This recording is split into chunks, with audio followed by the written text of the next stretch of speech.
You need to leave. Right now. Before he sees you talking to me. The woman who whispered those words, Priya, a coworker I'd known for 3 years, had never looked at me like that before. There was something in her eyes that didn't match the upbeat charity gala happening 10 feet away from us. It wasn't worry. It was closer to real fear. The kind that sits quietly behind a person's face when they've already calculated what could go wrong. I opened my mouth to ask what she meant, but she was already stepping back, straightening her posture, lifting her champagne glass like none of that had just happened, like she hadn't just grabbed my wrist hard enough to leave a mark. I stood there for a second, alone near the coat check in the back corridor of the Whitmore Grand Hotel, holding a glass of sparkling water I hadn't touched, and tried to figure out what exactly I'd walked into. The event was for a children's hospital foundation, one of those polished, expensive evenings where everyone wore things they'd probably never wear again and smiled at people they didn't know. I worked in nonprofit development. Events like this were technically my entire job. I'd arrived early to confirm table arrangements, run through the program schedule with the venue coordinator, and make sure the donor acknowledgement boards were properly positioned near the entrance. Standard Tuesday night work. Just informal wear. I had not expected Priya's warning, and I had definitely not expected what happened 30 seconds later. The room shifted. That's the only way I can describe it. Not the furniture, not the lighting. Those stayed exactly the same. But the feeling of the room changed, the way a sky changes right before a storm rolls in. Conversations didn't stop, but they softened. Movement near the main entrance slowed almost imperceptibly.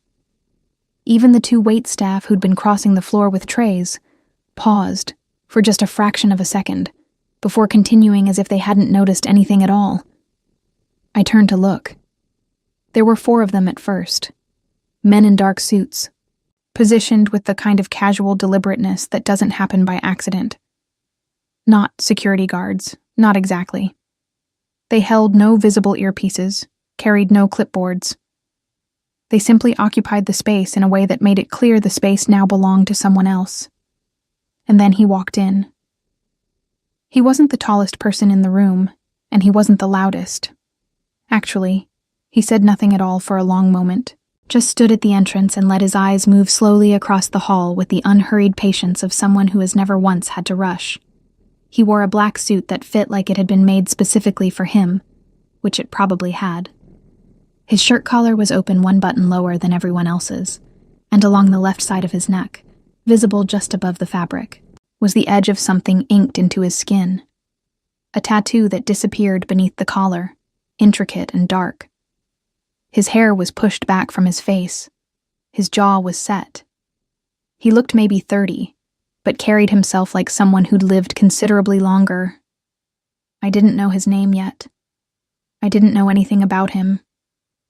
But I watched the room adjust itself around his presence, the way water adjusts around a stone dropped into it. Subtle, immediate, and completely involuntary.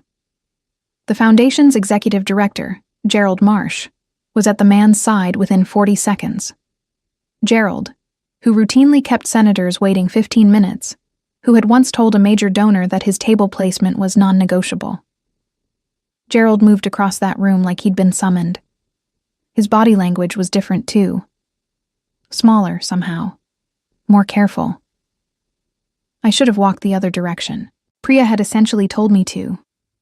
But I was standing near the registration table, and the Foundation director was heading straight toward it, which meant the man beside him was also heading toward me, and there was genuinely nowhere to go without making it obvious. So I did what I always did in uncomfortable situations. I looked down at my clipboard, pretended to review something important, and hoped that the moment would simply pass around me. It didn't. Is there an issue with the table assignments? The voice was quiet. Not low in a theatrical way, just genuinely calm, the kind of voice that doesn't need volume because it's already certain it will be heard. I looked up. He was closer than I expected. Gerald was hovering slightly behind him, looking like he very much wanted to be somewhere else. No, I said, and was mildly proud that my voice came out even. Everything's confirmed. We have your party at table 2, which is, I know where it is. Not rude, not dismissive, just a statement of fact, delivered without any particular expression. His eyes moved over the room for another moment before coming back to me, and when they did, there was something in them I couldn't immediately name. Not curiosity exactly, more like recognition, which made no sense because I had never seen this man before in my life. You organized this event, he said. Again, not a question. I coordinated it, yes. Isabella Reyes from the development office. I shifted my clipboard to my left hand and extended my right, which was a reflex more than anything else. He looked at my hand for just a moment before shaking it. Brief, firm, no performance. His eyes never left my face. Hakjin, he said, just the one name. Gerald cleared his throat from somewhere behind him. Mr. Yoon has been a longtime supporter of the foundation. I mentioned that we'd personally... I'll find my table. Hakjin didn't turn when he said it. He just said it, and Gerald stopped talking immediately, as though the sentence had come with a switch. I watched Gerald retreat toward the bar with the energy of a man who had just survived something he'd rather not repeat. I looked back at Hakjin, who was still watching me with that same expression I couldn't quite categorize. The program starts at 8, I said, because apparently when I'm nervous I default to event logistics. There's a short reception until then if you... Do you always look for something to do with your hands when you're uncomfortable? I blinked. He glanced briefly at the clipboard I was now holding against my chest like a shield. He wasn't smiling. But something at the edge of his expression had shifted, fractionally. I'm not uncomfortable, I said, which was a lie so transparent I almost laughed at myself. He didn't respond to that. He just held my gaze for a beat longer than felt natural, then turned and walked toward table 2 without another word, the 4 men in dark suits redistributing themselves around the room as if they'd been choreographed. I exhaled slowly. Behind me, someone touched my elbow.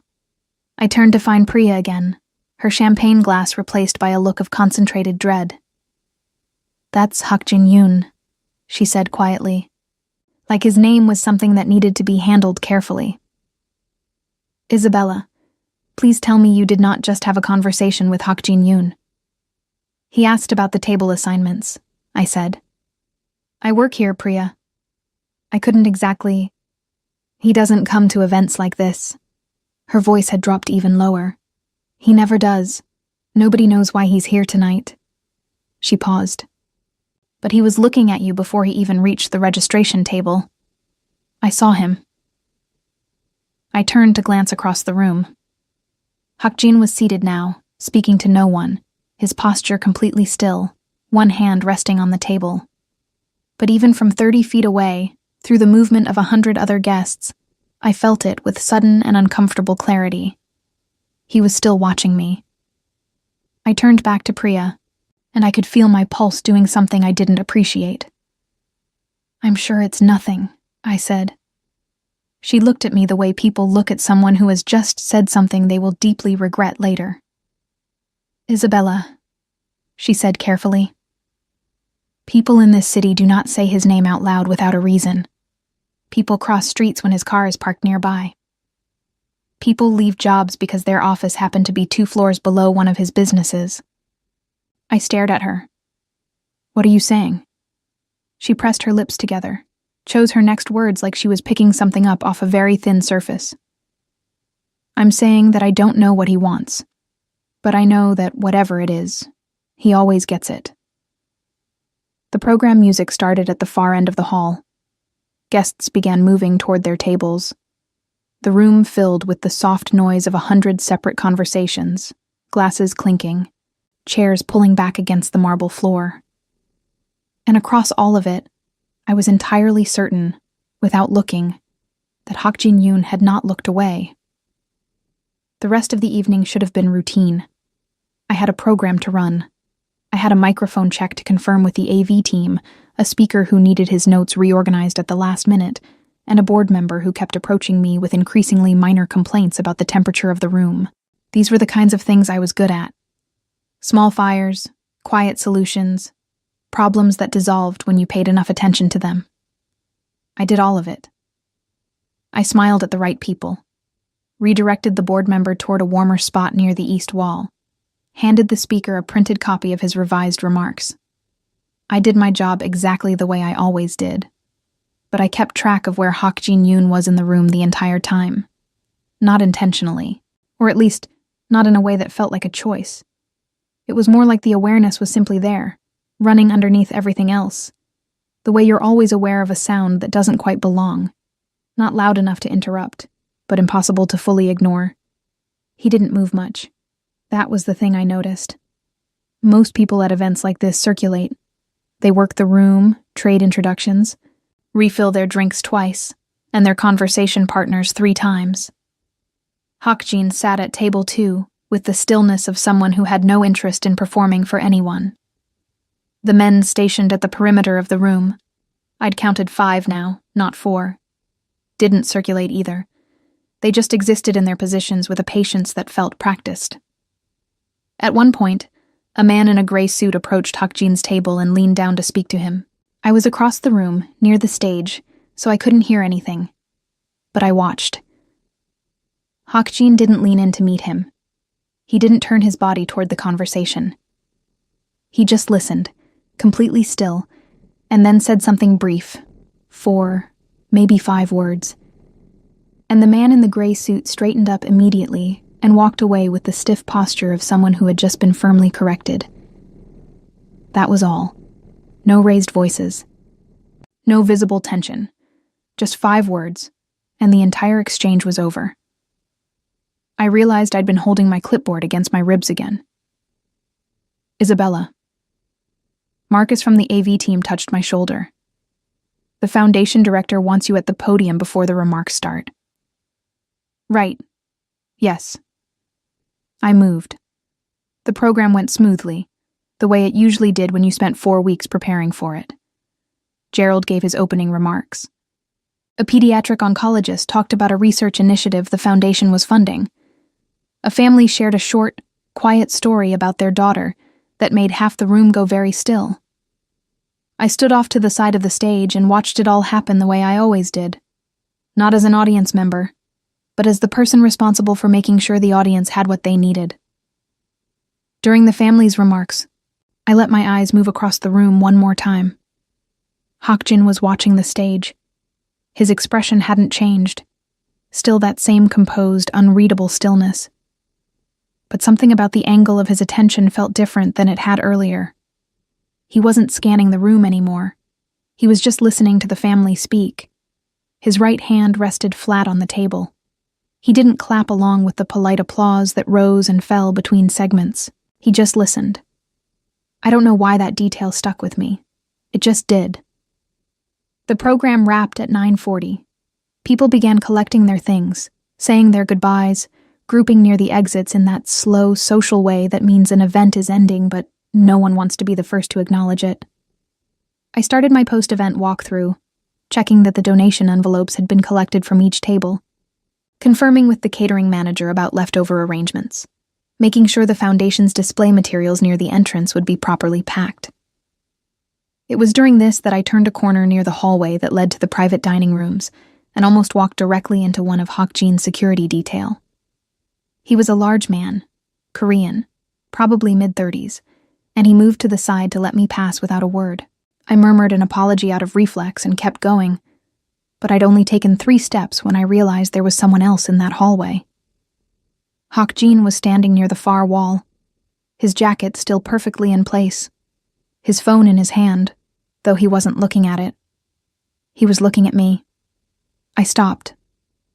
The hallway was quiet. The noise of the reception was muffled back here, distant enough that it felt like a different building entirely. The overhead light was warmer in this corridor, amber rather than the cool white of the main hall, and it made the tattoo along his neck more visible than it had been earlier. Dark lines and shapes that I still couldn't fully make out from this distance. I wasn't following you, I said, which was possibly the least graceful thing I could have opened with. Something in his expression shifted. Not quite a smile. more like the brief acknowledgement that something almost amusing had happened. "I know," he said.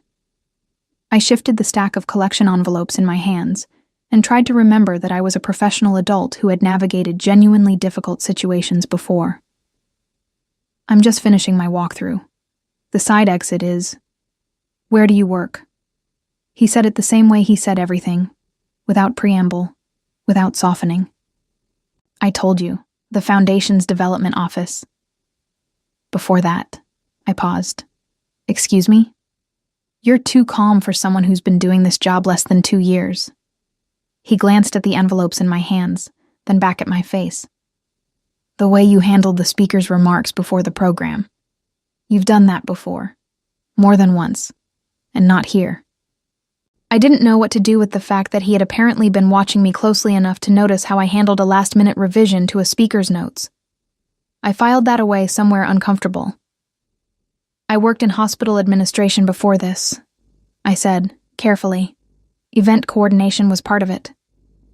He nodded once, as if that confirmed something. Then he was quiet for a moment, and in that silence I became very aware that I was alone in a side hallway with a man I knew almost nothing about, except for what Priya had told me. And what Priya had told me was reason enough to be somewhere else. "I should get back," I said. "Gerald will need the final donor count before..." "Gerald left 20 minutes ago." I stopped. He was right. I'd seen Gerald leaving early, something about another engagement, which meant my primary reason for staying was already gone, and the envelopes in my hands were the only thing keeping me tethered to a professional purpose. "Then I should wrap up and head out," I said, adjusting my grip on the envelopes. Hakjin slid his phone into his jacket pocket. He looked at me for a moment without saying anything, and I had the distinct and slightly unnerving feeling that he was making a decision about something. "There's a car waiting at the east entrance," he said finally. "Walk with me." It wasn't a question. It wasn't quite a command. It was something in between, a statement delivered with the assumption that what came next was already settled. I looked at him. "I have my own car." "I know." "Then..." "You parked on level 3 of the garage on Clement Street," he said quietly. "The elevator has been out of service since last Thursday, which means you've been taking the stairwell on the north side of the structure." He paused. "Alone. After 10 o'clock. The envelopes in my hands suddenly felt very light. All the noise from the reception seemed very far away. "How do you know where I parked?"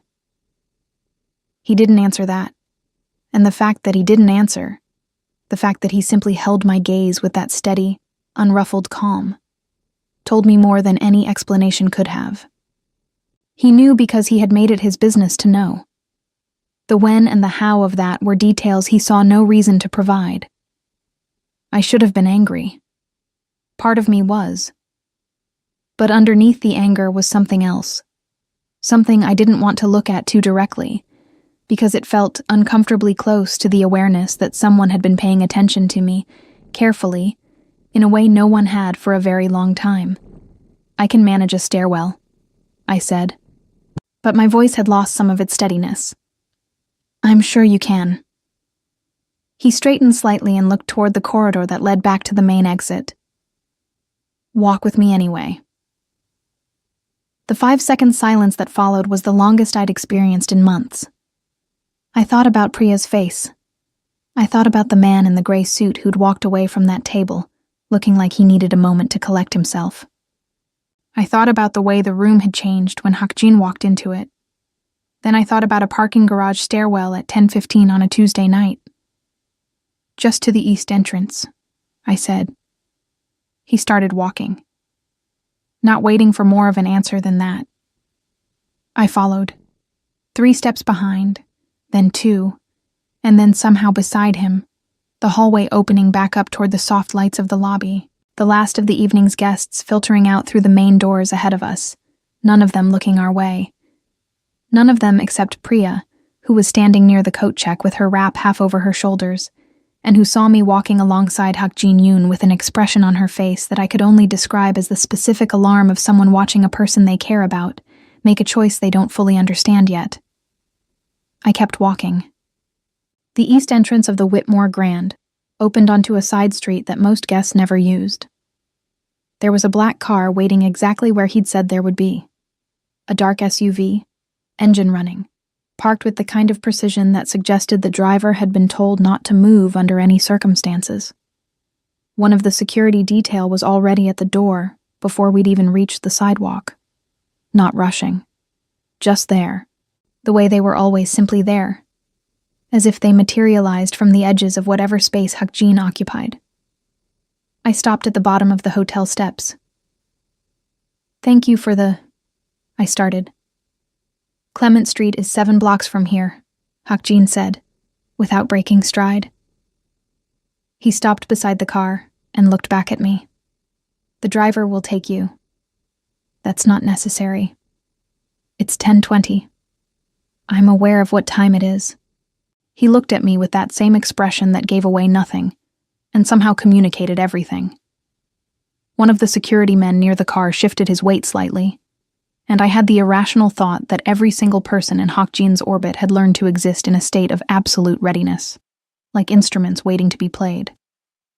"Mr. Yoon," I said, using his name formally because I needed something to hold on to. "I appreciate it. I do. But I don't know you. And getting into a car with someone I don't know isn't something I do." A pause. Short, but real. And something in his expression shifted. Barely perceptible. Not frustration, and not offense either. Something more like a recalibration. "Then I'll walk with you," he said.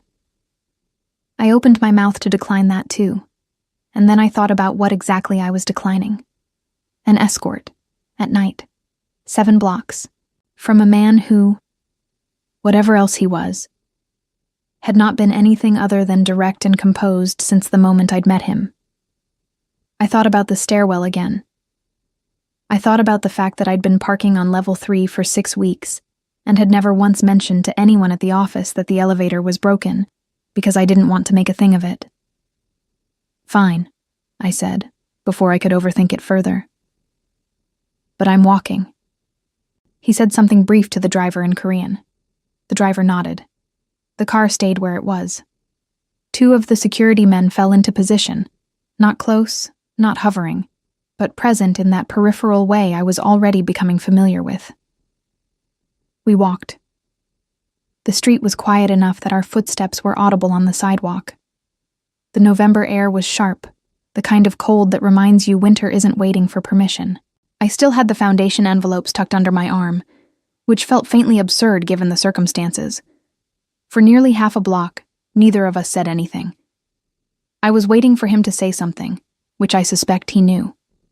He seemed entirely comfortable with silence. Wore it the way other people wore expensive clothing, like it was chosen deliberately. "How long has the elevator been broken?" he asked eventually. "Since the 14th. I paused. "Of last month. You reported it?" "To building management. They said it was on the repair schedule." He didn't respond to that, but I caught the slight change in his jaw, a tightening, brief and controlled, and filed it away without entirely understanding why. "You don't have to look like that," I said. "It's a parking garage, not a..." "A woman alone in a stairwell at night is a preventable situation," he said. It wasn't loud. It wasn't a lecture. It was just a fact, stated plainly, the way someone states something they have believed for a long time. That's all. I didn't know what to say to that, so I said nothing, and we walked another half block in silence. The city moved around us normally. A couple passed on the opposite sidewalk. A restaurant we went by was still full, warm light spilling out through the windows. The sound of music briefly audible as we passed the door. Ordinary Tuesday night Chicago. I felt oddly displaced from it, like I was observing it from outside a pane of glass. "Priya told me people cross the street when your car is parked nearby," I said. I don't know why I said it. It came out before I'd fully decided to. He was quiet for a moment. Priya works in your office. Yes. How long has she known you? 3 years. Why? Because she warned you away from me before I'd said a word to you. He glanced at me sideways, briefly. That means she was watching, which means she was already concerned before tonight. I thought about that. Should I be concerned? He looked forward again. That depends on what you're concerned about. Which was not an answer. Or, it was an answer, just not to the question I'd asked. I was starting to understand that this was how he operated. Not evasion, exactly. More like precision. He said what he meant and declined to say what he didn't. The gaps were intentional. You gave a significant donation tonight, I said. Steering toward ground, I understood better. I saw your name on the commitments sheet before the event. The foundation is... I'm not interested in talking about the donation. I stopped walking. He stopped 2 steps later and turned to look at me. Then what are you interested in? I asked. My voice was steadier than I felt.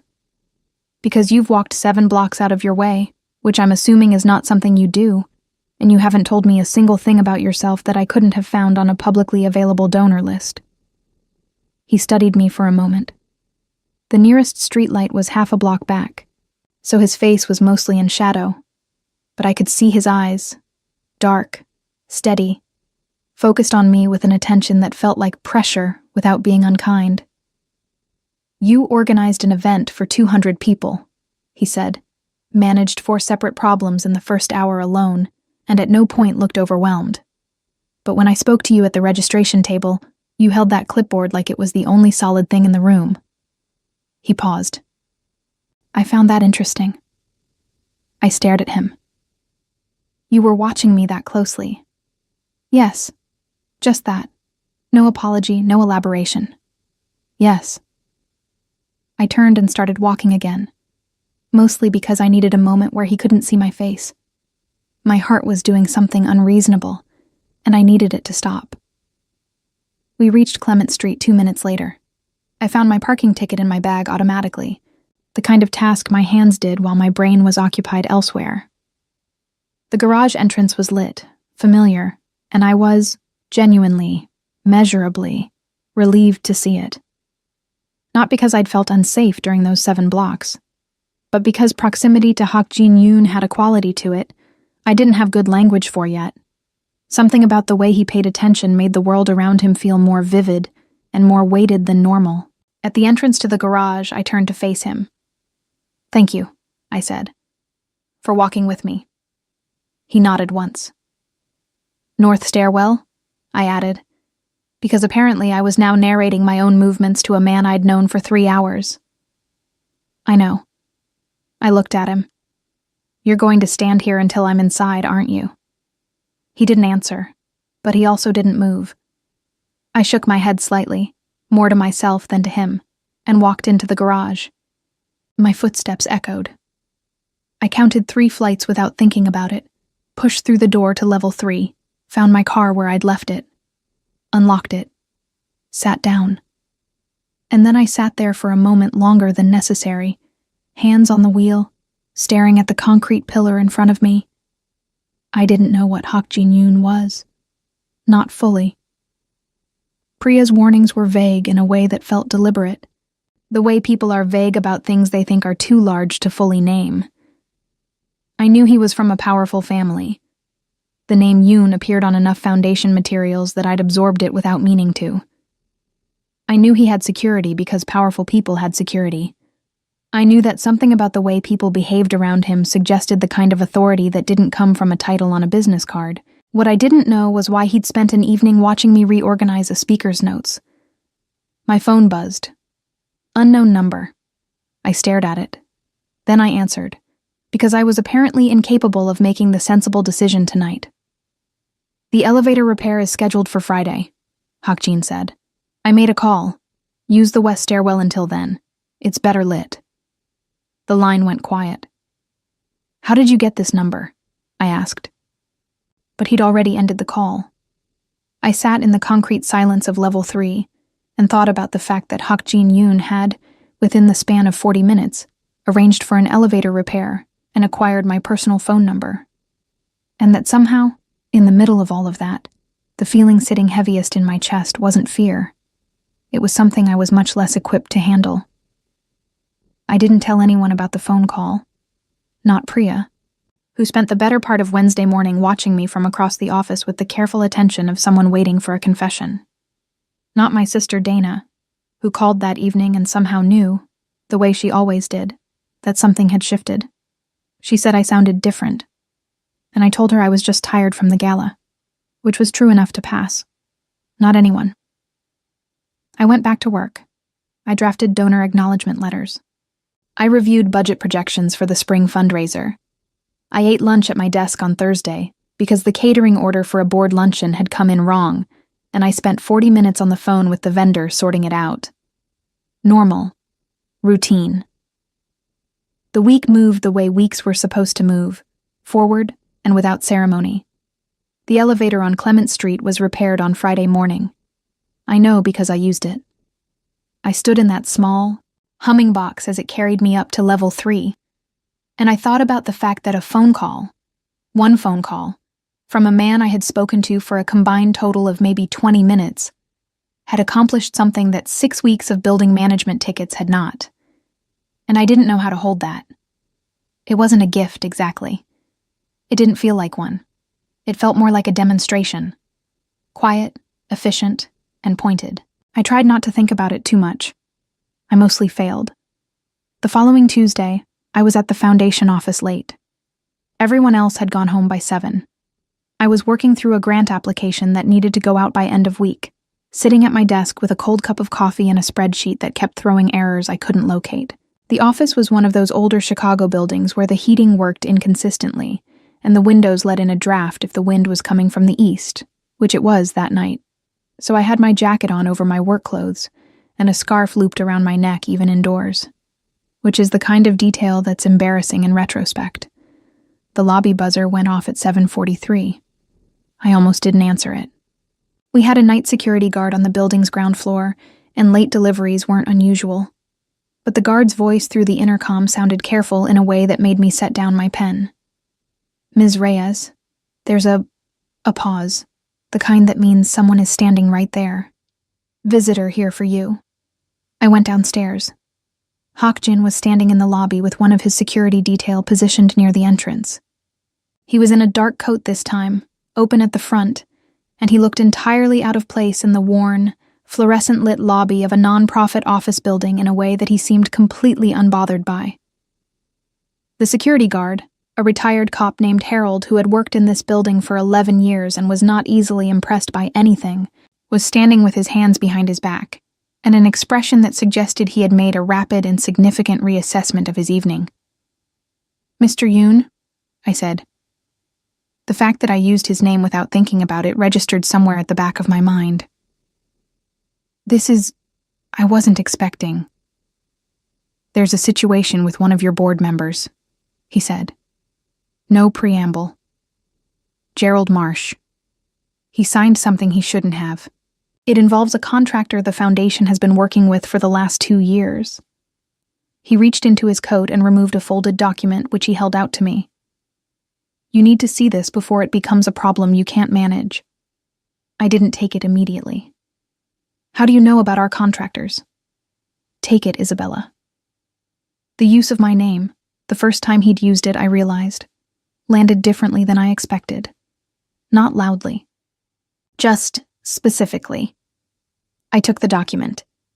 It took me 4 minutes to read it, standing in that lobby under the fluorescent lights with Harold pretending not to watch from his desk.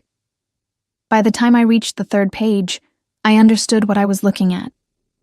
And the coffee I'd been drinking for the last 2 hours turned cold in my stomach, in a way that had nothing to do with temperature.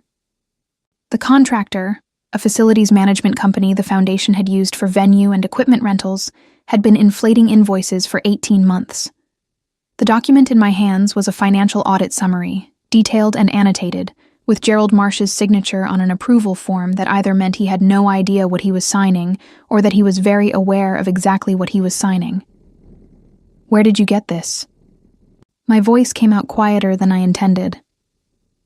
That doesn't matter right now. It matters to me. He looked at me steadily. Someone brought it to my attention because they knew I had a connection to the Foundation. I'm bringing it to you because you're the one who will handle it correctly. I looked up from the document. Why are you certain of that? Because you've been fixing other people's oversight since you walked into that event last Tuesday, he said. Quietly, without recognition. That's not something you learned in nonprofit development. I thought about the hospital.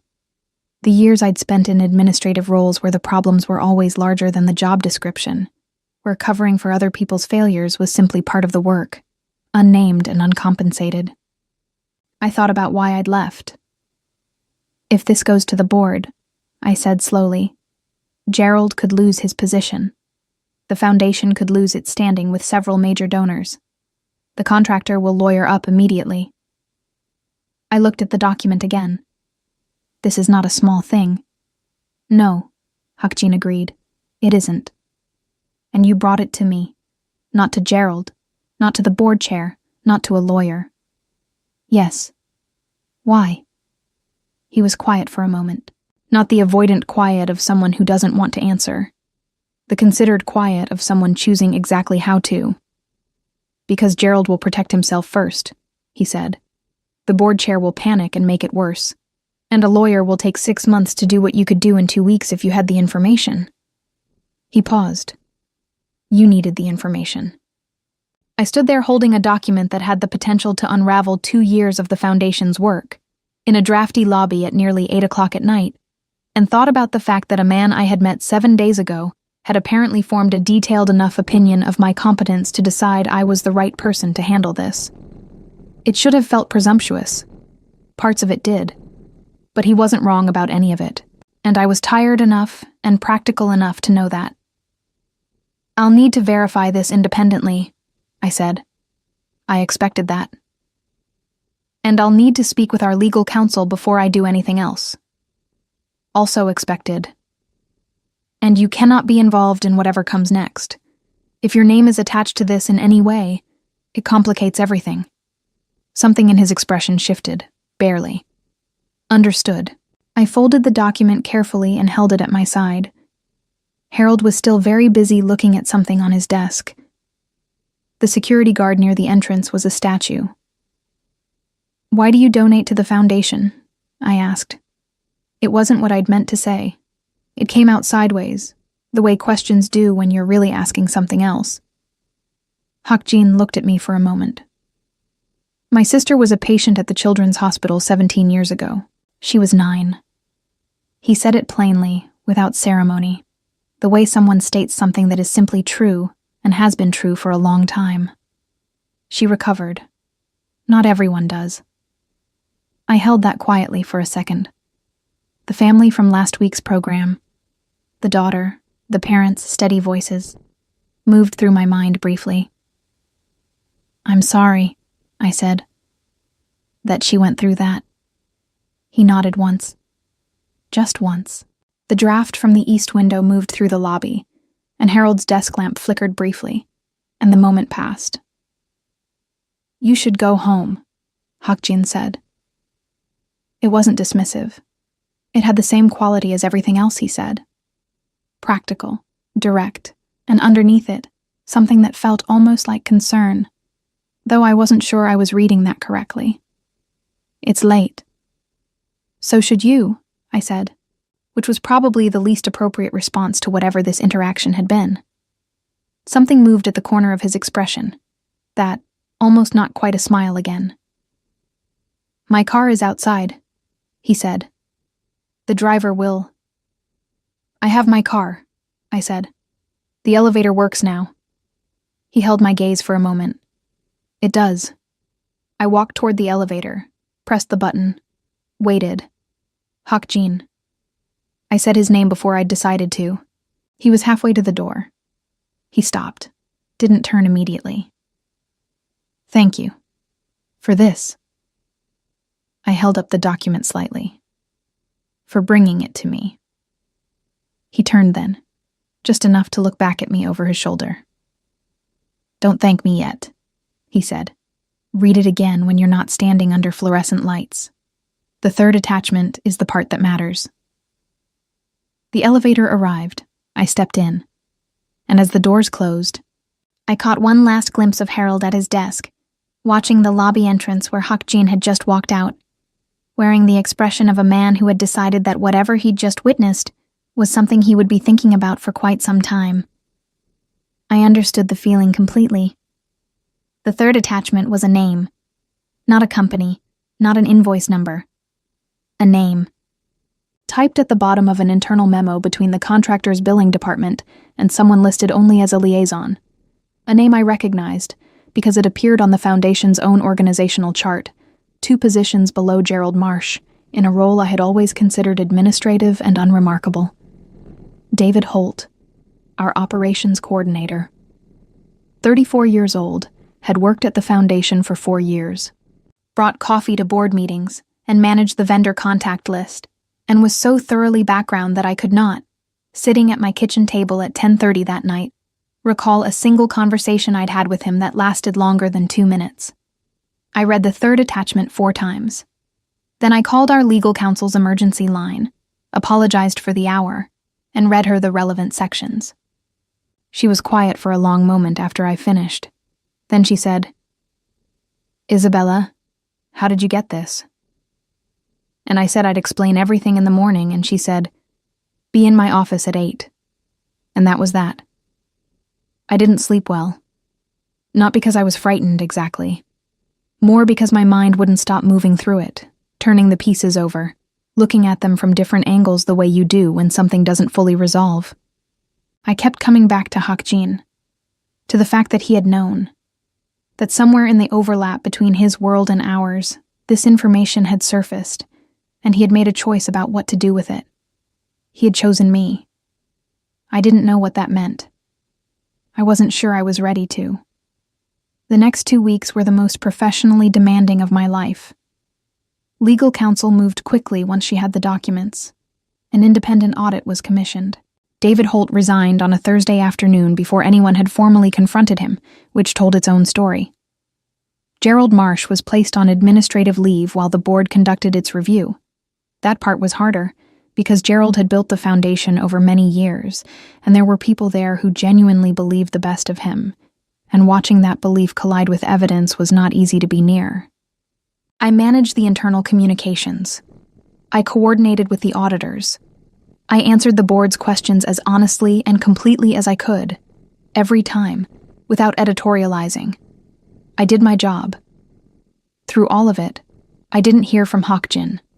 Not a call, not a message. Nothing. He had placed that document in my hands, and then simply withdrawn, exactly as I'd asked him to. No involvement, no attached name, no complication. I had asked for that, and he had honored it completely, and I told myself I was grateful for it, which was true. It was also not the whole truth. On a Wednesday evening in late November, 3 weeks after the gala, I was leaving the office, through the lobby with the working elevator, which still gave me a small, complicated feeling every time I used it, when I pushed through the front door and stopped. Hak-Jin's car was parked across the street. Not directly in front of the building. Half a block down, dark, unremarkable to anyone who wasn't looking for it. But I was, apparently, looking for it. I recognized the plates without meaning to. I crossed the street. The window came down before I reached it. Hak-Jin was in the back seat, a folder open on his knee, a pen in his hand. He looked up at me the way someone looks up when they were expecting you, which meant he had seen me come out of the building, which meant he had been waiting. "You could have just called," I said. "I wasn't sure you'd answer." That surprised me. Not the words themselves, but the fact that he said them. Something candid and almost unguarded, so different from the precise, contained way he usually spoke that I didn't have an immediate response ready. I stood there on the sidewalk in the November cold, my bag over my shoulder, looking at him through the open window. "The board voted to bring in an interim director," I said, "while they complete the review. They asked me to oversee donor communications through the transition." I paused. I said yes. He nodded slowly. That's the right call. It's also 3 times the work for the same pay, so I shifted my bag. But yes, probably the right call. Something that was almost in a smile. You'll manage it. I know I will. I looked at him. How did you get that audit summary, Hokjin? And don't tell me it doesn't matter. He was quiet for a moment. The pen in his hand turned once, a slow, deliberate rotation. The contractor had outstanding obligations to people I know. When their internal communications became relevant to those obligations, I became aware of them. He met my eyes. That's as much as I can tell you. I thought about what that meant, what it implied about the kind of people he knew, the kind of obligations he was referring to, the world that ran underneath this one, parallel, connected at certain points, surfacing only when it chose to.